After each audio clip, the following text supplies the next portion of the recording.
Hi everybody, welcome back to my channel, The Called Out. Thank you for tuning in. And I wanted to talk to you about Galatians 1, 13 and 14.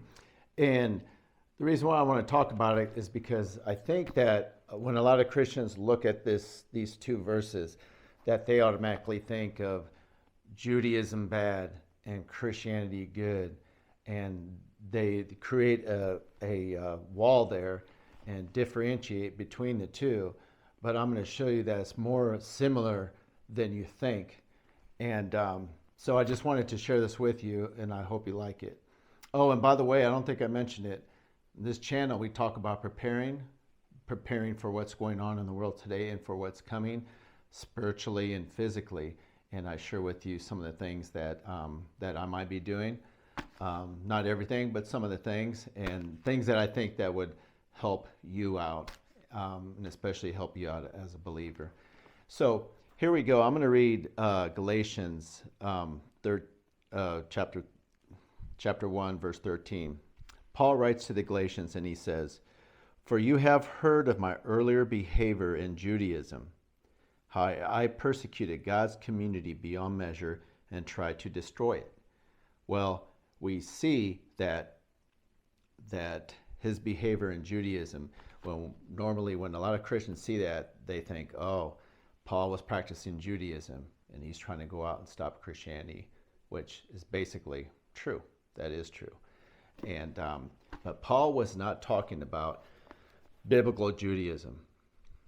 Paul was not talking about the Judaism that Abraham, Isaac, and Jacob practiced, the Judaism that was revealed in Mount Sinai to Moses. He was not talking about the Judaism that Yeshua, Jesus, and the disciple practice. He was talking about Judaism that was more about self.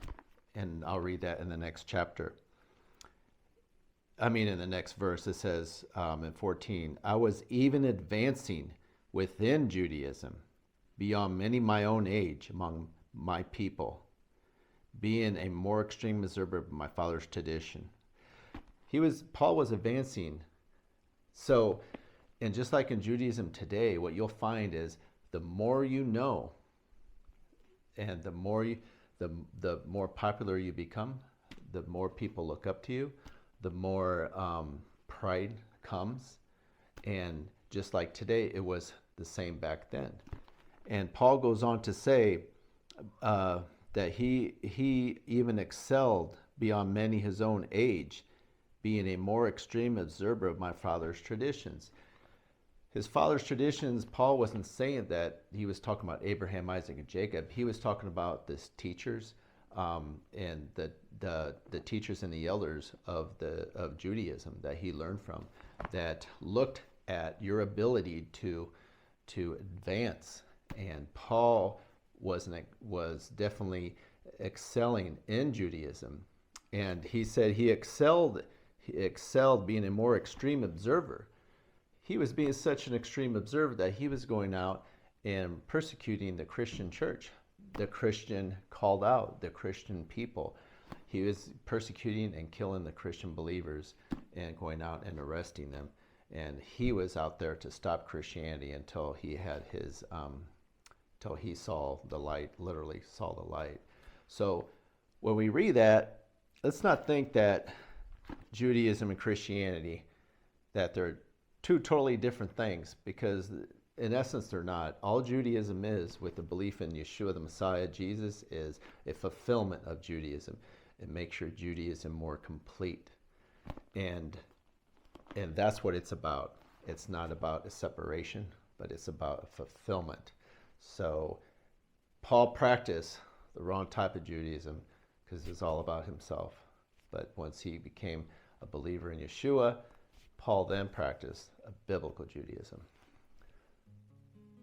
Let's keep our hearts and our minds open to the Word of God so we can understand it. And the more we keep open, the more we'll learn. I don't understand everything. I'm learning. I am learning. I don't claim to know everything. But when you understand something like that, it just brings so much more meaning to our understanding of who God is, who Yeshua is, how they lived. Christianity back then didn't look like it does today. But these two verses will explain it if we look at it, and with an open heart and open mind. So I hope this was good for you. I hope you got something from it.